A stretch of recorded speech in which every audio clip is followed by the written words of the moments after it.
All right. We are live from Occupy City Hall. Hopefully the audio is working good on this. I have had some troubles. We have had some troubles. What up? What up? What up? We have had some troubles with this specific device and the audio with this microphone. So if there's any audio trouble or any audio problems, just say something in the comments and let me know. So I'm just gonna start this live off. Audio's good. Okay. Thank you. Thank you. Thank you. Okay, I'm gonna start this live off the way that we started. We've been starting off all the lives. I'm gonna say that my name is Leslie Roth. I'm a member of the May 30th Alliance organization. We're a direct action organization located in Rockford, Illinois. We came out to the City Hall in Rockford, Illinois on October 3rd, 2020, after on October 2nd, 2020, Tyrus Jones, an unarmed black man, was shot by Rockford Police Department officer Dominic McNeese while he was running away. We continued our occupation through the end of November when Dominic McNeese would be found to be justified in the attempted murder of Tyrus Jones. We continued our occupation through January 5th, 2021, when Denzel Duvant would be beat mercilessly while he was handcuffed by the Rockford Police Department. One of the officers involved in that assault would be Officer Dominic McNeese, who just months earlier had attempted to murder Tyrus Jones by shooting him in the back while he was running away. Our occupation would continue through April 10th, 2021, when Faustin Guaitigo would be murdered inside of his home by Winnebago County Sheriff Deputy Joseph Brulard. Our occupation would continue when no more than 24 hours later, Jose Gonzalez Jr., a 19-year-old, was shot while running away by Rockford Police Department Officer Owen McGinnis. Our occupation would continue through April 25th, 2021, when Raymond Jackson died after a high-speed pursuit took place on the streets of Rockford, Illinois, leading to his death after the car collision. The last three of those cases are currently being investigated by the Winnebago Boone Integrity Task Force. And so we want to say justice for Tyrus Jones, justice for Denzel Duvant, justice for Jose Gonzalez Jr., justice for Faustin Guaitigo, and justice for Raymond Jackson. We have to understand that we can't advocate for justice for one victim of police terrorism without advocating for justice for all victims of police terrorism. And we have to do the job of communicating how one of these actions, one action of police terrorism directly and indirectly affects everyone in the community. Okay, so let's get to the topic at hand. I'm gonna walk around a little bit. Okay, so this is not something that is foreign to us. What happened today with Ari? Ari was remanded into custody. Ari had a court date today. It was a court date that was unknown until about, I believe, like maybe a week ago, 5 to 7 days ago. I'm not sure the exact amount of time in which the court date was found out. But it was not a regularly scheduled court date. It was a court date that was added to the docket after the state put in a petition to remand Ari and to raise his bond. The petition was put in because of violation of bond conditions, such as being arrested again. Once you get arrested one time, if you're arrested the following time, that's a violation of your bond conditions. Hold on one second. That's a violation of your bond conditions. And then also they claim that no contact orders have been violated, which is considered a violation of your release of bond. And so at court, I did not attend court. We did have a member of the May 30th Alliance there along with Ari. At court, Ari was arrested again for being arrested other times and for this violation of said no contact order or alleged violation of no contact order. It should be noted that we have no contact orders with multiple members of the city of Rockford. I'm probably walking too far. I don't want this internet to shut off. We have no contact orders with multiple members of this. Okay, my fault. I knew that was going to happen. See, I walked too far. It should be noted that we have no contact orders with multiple members of the city of Rockford and city of Rockford employees. These no contact orders are not because people have been assaulted by protesters, not because people have had their property destroyed or looted by protesters, not because any buildings have been burnt down by protesters, but simply because they want to try to find a way to stop us from continuing to protest. And so that is why these no contact orders exist. And so based on what is said to be the violation of released by being arrested, and the no contact orders. Ari was rearrested and remanded and is in the jail. Is in jail currently. Is still in jail because after his bond was raised to $50,000, which at 10% would be $5,000. Someone from the Chicago Bond Fund came out to pay the bond so Ari could be released. And in the middle of paying the bond, when they got to about $2,200 or so being put into the machine in which the bond money is entered into, shut off and turned off, and then it took time for it to get it turned back on. And then after they took the time to get this machine turned back on, they said that they could not verify how much money had been put in before, and so they would have to contact customer service, put in a work order. And then once that work order was put in and they were told how much money had been put in before, then the rest of the money could be continued to be put in for Ari to be released. The people who came from Chicago had to pay the bond, had to leave once hours had passed and it didn't look like it was going to be any in the near future in which this issue was going to be resolved. And so now Ari is, because of a technical error, Ari is in jail. And again, this is where we get to a place where we start having my fault, y'all. We ain't got the tripod. My fault, the tripod. We ain't got the tripod. This is when we start having to get to a place of having a conversation about ethics and morals. And so right now, somebody is having their freedom withheld from them, not because. First, he was arrested, not because what's up? He was arrested not because he committed a crime, but because he was found guilty of committing a crime, but because he was accused of committing a crime and because of a violation of these unlawful no contact orders. Multiple people who have had these no contact orders have went to court, and the no contact orders have been adjusted or changed, which goes to show that they should have never been put in place in the manner that they were to begin with.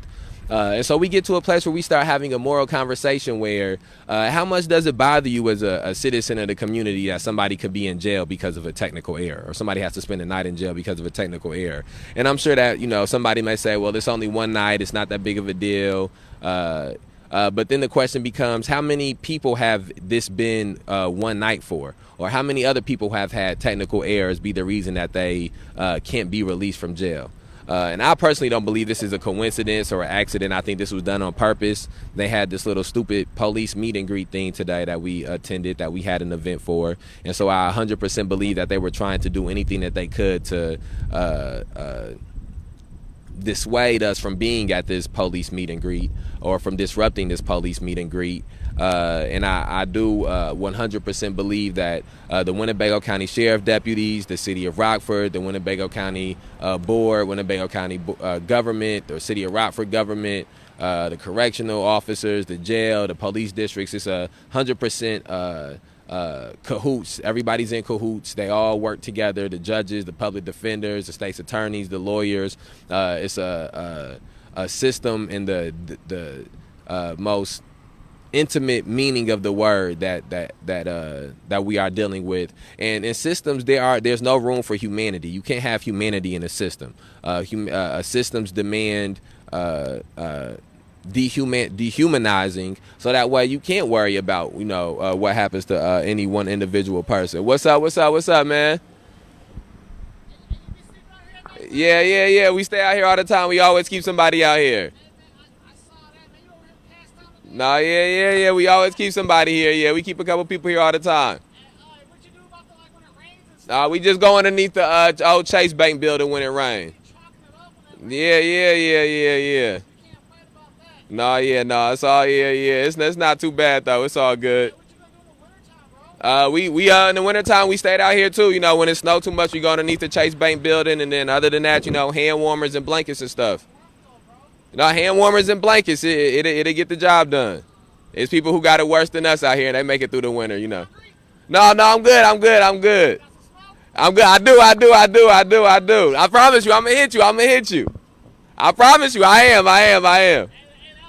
I know. I remember over there when we was talking. I remember, and you inboxed me. I remember. Yeah, I seen. I just saying we had a lot of stuff going on. I ain't got a chance to hit you back. I'm gonna hit you back. I will, for real, man. I will. I trust me. I'm gonna hit you. I'm gonna hit you. No, no, I feel you. Everywhere like that out here, though. Everywhere like that out here. All right, man. Paul, I'm gonna remember. I remember. I see you. I see you. I see you. I remember the car. I remember the car. You got a distinct voice. Have a good night. Have a good night. Appreciate it. Appreciate it. Man. All right. And so Ari's in jail. Again, I believe it was something that was purposeful. So, but let's what's up? Let's talk about this police meet and greet a little bit. So we went to the police meet and greet. Let me go get the picture. I want to go get this. They had pictures. Oh damn, the headphones popped out. Hold on, one second. I ain't got no tripod. Okay. I want to say this. If they were betting, if I was a betting man, I'd put money on Kurt. I'll put money that Kurt got the job. I wonder if that's going to affect him getting the job. Did I say I think he going to get it? I wonder if I say I think nobody going to get the job. Maybe they won't hire nobody. Hold on one second. Damn. I had a paper with their names. I had a paper with all their names on it. I wanted to look at it. Okay. Anyways, it don't matter. I don't need the paper. I remember the four names. So let's do this. Kurt is definitely the most charismatic of the four. Kurt is the most charismatic. I know the police watch this, so Kurt's the most charismatic. He also has ties to the city. He's been in the city. He even said, "I'm a Rockfordian" while we was talking when he was asking questions. I thought that was funny. Kurt also is the most comfortable communicator. Out of all the candidates, Kurt is the most comfortable communicator. Carla Red was being protected by the black people that was there, which I understand. I understand the black camaraderie that exists between some of the elder black people in the city and the community. However, Carla Red cannot communicate as comfortable as Kurt Wisenhand can, and part of that is probably because she's a black woman, and there's a closer microscope on the things that she says about some of these issues. But one of the things I found the most interesting about Kurt has been, this is sort of like, I feel like I'm doing an ESPN, like talking about all the different coach candidates. But one of the things that I found the most interesting about Kurt is his candidness. Kurt is very candid. Out of all the officers that we've ever had any type of interactions with the protest, and it's been from O'Shea, we had interactions with O'Shea. It's not a single officer in a position of authority that we didn't have some type of interactions with in any type of way. And every time I had an interaction with anybody, Kurt was always the person that was the best at it. Kurt was the person who was the best at communicating what would or would not get you arrested. Kurt was the best at communicating about actually having a look at this person. Look at this dude speeding. Slow down. You gotta slow down. That'd be speeding. Kurt, get your cops. Your cops out here speeding, Kurt. Kurt even he one time it was a book. I had a book out here, The New Jim Crow. And Kurt said he was going to read the book. He's like, I'm going to read that book. And the next time I seen him, sure enough, I don't know if he had went through the Spark Notes. Terry said he just went through Spark Notes. But he had a little bit of information about the book and started a conversation about the book, about the new Jim Crow. And I Kurt's part of the Family Peace Center. The Family Peace Center is something that's being pushed real heavily here. We went to this police meet and greet, and hopefully I don't, because they watch all these videos. So right now I'm sure Jay Hanley or somebody watching this video, and hopefully I don't go to jail for going into this meet and greet, because unbeknownst to me, until I had got in there and moved around some, Todd Cagnoni was in there. I have a no contact order with Todd Cagnoni, but I was a concerned citizen that wanted to be informed about who was going to be the next chief of police. So I hope that the state's attorney doesn't put in a motion to violate my bond as well for trying to speak to the next chief of police. I need to go get this charger. But this is all on camera, so it ain't like I'm. But anyways, Kurt has that. so much more difficult to do this without the damn tripod. Kurt has the family peace center thing going for him. So if I was a betting man, I'd put my money on Kurt. The person who left the most to be desired was Larry Lapp. Larry Lapp is from Aurora. He was involved in a minor who the court decided did not. That the statement, the minor gave a statement about a homicide. The court decided that the statement was not admissible in court, was not gotten legally, and it was thrown out. That was the most, I guess, quote unquote, dirt that we could find about Larry Lapp. And so we spoke to Larry Lapp, and Larry Lapp, he just leaves a lot to be desired. He doesn't communicate as well as Kurt. He's also not from here. Which is what Kurt and Carla have on the other two candidates, is being from here. Also believe that the other guy, damn, what's that other guy name? See, this is why I need that paper. I can't remember that name. It's Kurt's job. It's Kurt's job to lose. That's how I feel right now. It's Kurt's job to lose. I can't imagine them giving the job to Carla. Mostly because if they did, I think that the next thing that would be on the news is a video of Carla chokeslamming Ari to the ground, and it's saying, "Here's your next chief of police." But that probably could be good for us. That's a big ass cricket. Get off the table. It's a big ass cricket. And so I don't think that for that reason, I don't think that oh, damn, bugs. These bugs is just getting hotter. It's been more and more bugs. And so I do believe this is Kurt Whisenhand's job to lose. I think it should be noted, Kurt Whisenhand was involved in a homicide while on duty. It is a very complicated homicide, as all of these homicides, these officer-involved shootings, these officer-involved killings are complicated. But the one Kurt was in was one of the most complicated shootings. And it would happen, I believe, about 20 years ago or so, if not more. Carla Red, on the other hand, was just involved in the officer-involved shooting a couple weeks ago. Her and her husband, who was also there at the table, shot at a car that apparently just crashed into them. We were making sure we were being very careful about all of our traffic actions as we were getting there. We did not want to get, we know how Carla and her husband can be, so we didn't want to get shot up at for violating no traffic. So I just can't imagine that is going to. Carla has just, some of the more recent things that Carla's been involved with. I can't imagine that it'll be Carla Red. So we're looking at Kurt Whisenhand, in my opinion, being the next chief of police. I do believe that if they were to make anybody else the chief of police besides Kurt Whisenhand, it's this guy from Chicago whose name I can't remember. I don't want to sit the phone down, but I took notes. I took notes just for the live. Well, that ain't the only reason I took notes. Oh, I do want to say this too. There may be an interview running from 23. They asked me what I was looking for in the next chief of police.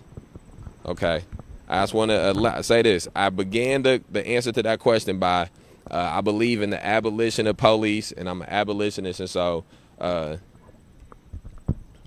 don't really have a desire for another chief of police.